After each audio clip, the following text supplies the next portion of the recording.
back with the roundtable. Jonathan, Cherylyn, and Ryan. President Obama is fighting a war right now that could very well define his legacy.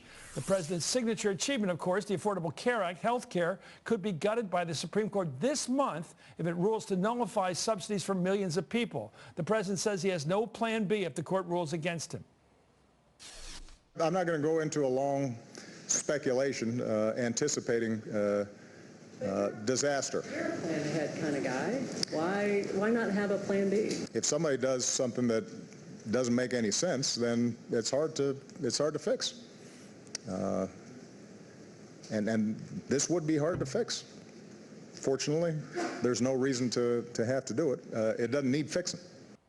I love the argument that people have. They don't like Obamacare, but they don't want those subsidies stopped. They want to keep that money coming for health care. Here's the question. Why is the president strategically saying he doesn't have a plan if the court rules out the paying of those subsidies and kills the whole Obamacare? It raises the stakes. If the stakes Does it squeeze Kennedy and Roberts on the court and say, if you blow it up, it ain't going to get fixed? Right. They have to be willing to, for this calamity to unfold as a result of their decision. And if they're still willing to pull the trigger, then so be it, is what the president's saying. You know, Chris, Cherylyn? the interesting thing is this poll that came out that everybody's talking about. It said, Democrats like the law and like the subsidies. The Republicans and independents that were polled said they don't like the law, but they don't want to take away the subsidies. And see, that's interesting because I think Republicans are being, painted as they don't like the poor. But the thing is, they don't like the law, but they want some sort of subsidy for low to moderate income people so that we don't have everybody using the ER as health care. Yeah. So the question is, how can we keep this subsidy, and what can we do to keep the parts of the law that we do like? Chris, that poll you just cited, what it tells you is if the Supreme Court invalidates the subsidies, invalidates, what's the word I'm looking for?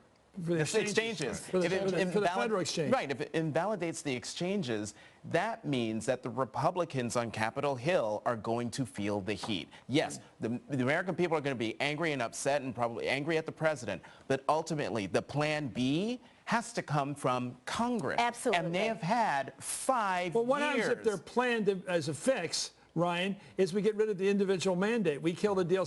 We kill Obamacare some other way. I think that they'll try to do something like that, but they're going to run up against real public opinion. Think back a year and a half ago when a couple of thousand people's high deductible plans were canceled, and they had access to the exchanges so that they could buy probably better plans at a lower rate. But just the shock of getting that letter saying your plan is canceled led to weeks of spasms in the media and people trying to take action. So you're trying to tell me that millions of people are going to be thrown out of insurance and Republicans are going to be able to stand firm? By the way, there's Senate and House caseworkers who work up on Capitol Hill. They deal with these problems every day, and this will explode. Anyway, thank you, Jonathan Capehart, Cherylyn, Harley, LeBon, and Ryan Grimm. And when we return, let me finish with